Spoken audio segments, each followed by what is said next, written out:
यो चाहिँ हो नारायण गोपाल चोक एकदम ठुलो चोक छ जाम छ सबैतिर ट्राफिक दाजु बसिरहनु भएको छ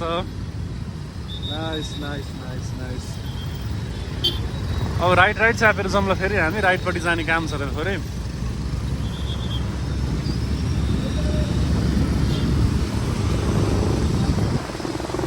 अहिले तलैबाट जाउँ ल ट्राफिक त अहिले बसिरहनु भएको छ फेरि समातिदिनुहुन्छ अहिले यहाँ बाटो काटेर जानु नि अलिक अप्ठ्यारो छ हामी चाहिँ साइडपट्टि जाँदैछौँ उतापट्टि ओ बिस्तारो ल बिस्तारो ओ कहाँ छिराएको यार दाइले बाटै दिनु भएन त हामीलाई त फेरि गाह्रो परिहाल्यो ओहो यस्तो गाह्रो परिरहेछ दाइ रिसाउनु भयो यार बाटो थोरै छोड्दै भयो के बिग्रिन्थ्यो र त्यो ट्रक दाइले हामी राइटपट्टि तलैबाट छ पानी परिरहेछ काठमाडौँमा यति बेला यो काठमाडौँको सडक यात्रा म गर्दैछु घरबाट निस्किँदा पानी परेको थिएन बाटोमा एक्कासी फेरि पानी पर्न थाल्यो रेनकोट ओढेर झम्लङ सकसपूर्ण यात्रा गर्दैछौँ एकदम भिडभाड छ जाम पर्न थाल्छ जब पानी पऱ्यो काठमाडौँमा जाम सुरु भयो भनेर जाने हुन्छ आकाश पुरै ड्याममा छ यति बेला हावाले के हुस्सुले बादलले छोपिरहेको छ यो बुढा नीलकण्ठ चक्रपथ अन्तर्गतको सडक खण्डमा छु म यति बेला काठमाडौँको यो सडकहरूमा एकदम गाह्रो चाहिँ मलाई के लाग्छ भने खुल्ला रूपमा हिँड्नै पाइँदैन क्या साइडमा यस्तो यो पार्किङ राखेको छ ट्याक्सीहरू बाइकहरू अनाधिकृत रूपमा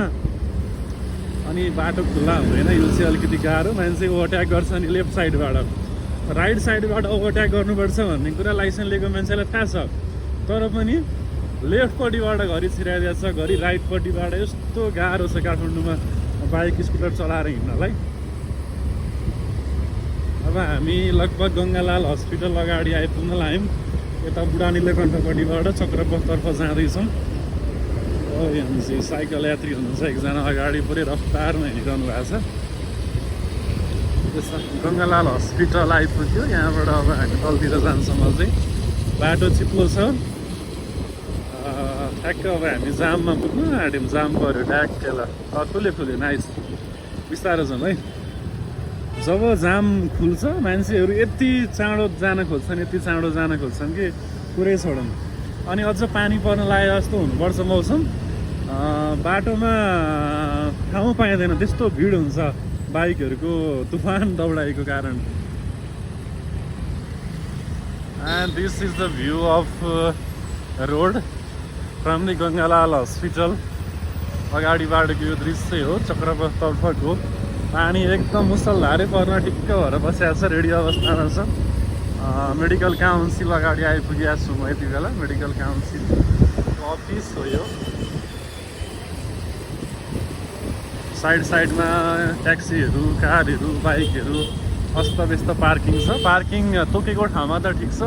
तर पार्किङ नतोकेको ठाउँमा पनि रोक्दाखेरि चाहिँ बाटोमा यात्रा गर्ने यात्रीहरूलाई चाहिँ अलिकति गाह्रो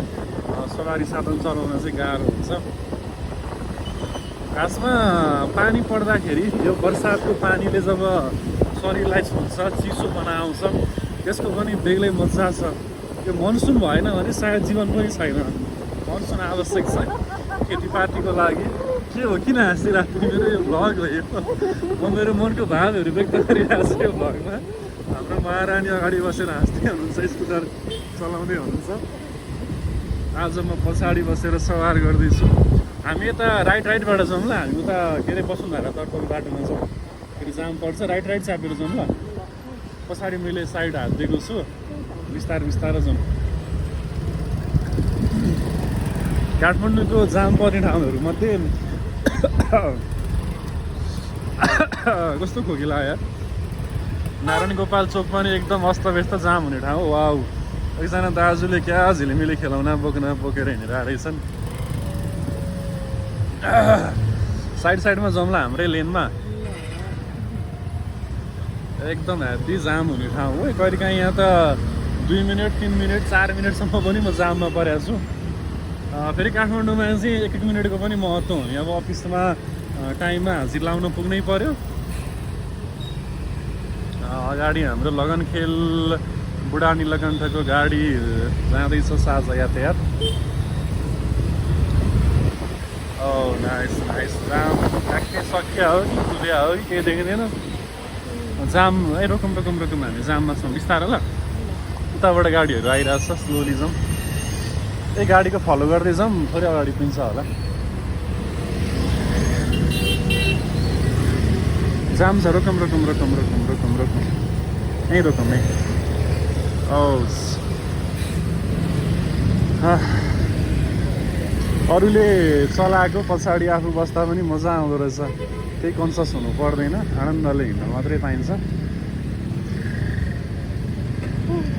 पानी परेपछिको एउटा मजा चाहिँ मलाई के पनि लाग्छ भने यो धुवा धुलो छाडोको टेन्सन हुँदैन मास्क पनि लाउनु पर्दैन एकदम आनन्द हुन्छ त्यसमा चाहिँ म एकदम खुसी छु यो मामलामा चाहिँ कम्तीमा नि दिनमा एक झर पानी चाहिँ परोस् जस्तो लाग्छ तर पानी परे पनि विथिन 2 मिनट्स त्यहाँ छारो उड्न थालिसक्छ काठमाडौँको रोडमा प्रति मिनट 100औं गाडीहरू कुदिसकेका हुन्छन् त्यही सडकमाथि र त्यो पानीलाई त एकैछिन उभाइदिन्छ यदि रेगुलर पानी परेन भने हामी जाममा छौँ ठ्याक्कै नारायण गोपाल चोकमा यहाँ एकदम अक्सर जाम हुने गर्दछ मान्छेहरूको आवत जावत पनि बढिरहेछ फुटपाथमा त्यो अगाडि एकजना एउटा टिम नै बाटो क्रस गरेर वेट गरेर बस्नु भएको छ यहाँनिर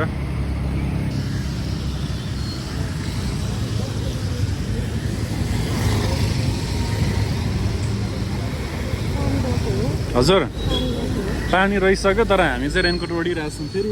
अब हामी झर्ने बेला नि हुन लागिसक्यो नि त सो अब एकछिन रेनकोट ओढौँ यो जाममा त अब खोल्ने कुरै भएन ओहो कति बेर हो 1 मिनट त भएन हामी बसेको फेरि यो काठमाडौँ बस्ने बानी लागेपछि के हुँदो रहेछ भने गाउँमा हामी आधी घन्टा 1 घन्टा उ बेलामा स्कुल पढ्दाखेरि 1.5 घन्टासम्म हिँडेर स्कुल जाने गरेको थियो अहिले 5 मिनटको बाटो हिँड्न सक्दैन स्कुटरै चढ्नुपर्छ बाइकै चढ्नुपर्छ पठावा बोलाउनै पर्छ एकदम अजिबको बानी बेहोरा हुँदो रहेछ काठमाडौँ बसेपछि एकजना दाजुले यहीँबाट क्रस गरिदिनु भयो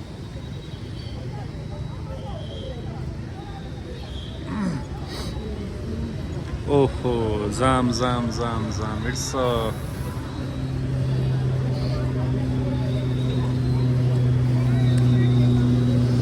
खासमा यसरी भ्लगिङ गर्दै हिँड्दा रेनकोट टोपी लाउनु नै फाइदा देखेँ सबैजनाले हेर्नु हुँदो रहेछ के गरे होला भने टोपी लगायो भन्दा एटलिस्ट के गरे भन्ने थाहा हुँदैन आफ्नै तरिकाले बोल्न पाइयो ओहो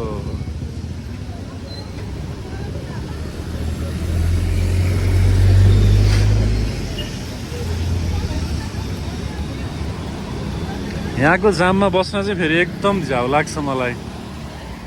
अब चारपट्टिको बाटो क्लियर भएपछि बल्ल पालो आउँछ कहिलेकाहीँ ओहो उता न्युरो रहेछ नि त न्युरो किन्न मन लाग्यो मलाई न्युरो मिठो हुन्छ अहिले फर्किँदा पाइयो भने डन्ठे न्युरो चाहिँ मलाई एकदम फ्राई गरेको दामी लाग्छ एकजना दिलले बेचिरहनु भएको छ त्यहाँबाट हजुर हजुर ए नाइस ठिक छ ल थोरै अगाडि जानु पर्ला जस्तो लाग्यो यहाँ त केही पनि देखेन तर अब खुल्न पनि सक्छ खुले जम ओ बिस्तारो जाउँ ल हेर्दै साइड लाइट दिउँ ल राइटपट्टिको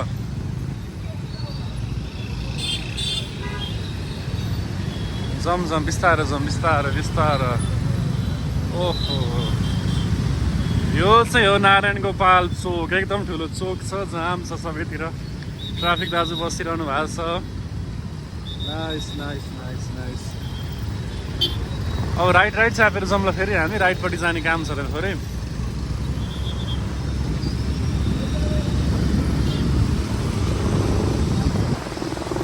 अहिले तलैबाट जाउँ ल ट्राफिक दाइले बसिरहनु भएको छ फेरि समातिदिनुहुन्छ अहिले यहाँ बाटो काटेर जानु नि अलिक अप्ठ्यारो छ हामी चाहिँ साइडपट्टि जाँदैछौँ उतापट्टि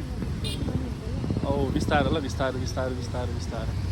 ओ कहाँ छिराएको यार दाइले बाटै दिनु भएन त हामीलाई त फेरि गाह्रो परिहाल्यो ओहो यस्तो गाह्रो परिरहेछ दाइ रिसाउनु भयो यार बाटो थोरै छोड्दा भयो के बिग्रिन्थ्यो र त्यो ट्रक दाइले हामी राइटपट्टि तलैबाट छौँ ब्याक आउँला ब्याक त्यहाँ उता गाडी आइरहेको छ ल एकछिन nice nice nice thank you दाजु यहाँ तपाईँले रोकिदिनु भयो थ्याङ्क यू बिस्तारोलाई यहाँ बाटो अप्ठ्यारो छ कुनै साइडमा जाउँला हामी यतैतिर पार्किङ गर्न खोज्दैछौँ ट्याक्सी आइरहेको छ साइडबाट ओएमजी बिस्तारो बिस्तारो बिस्तारो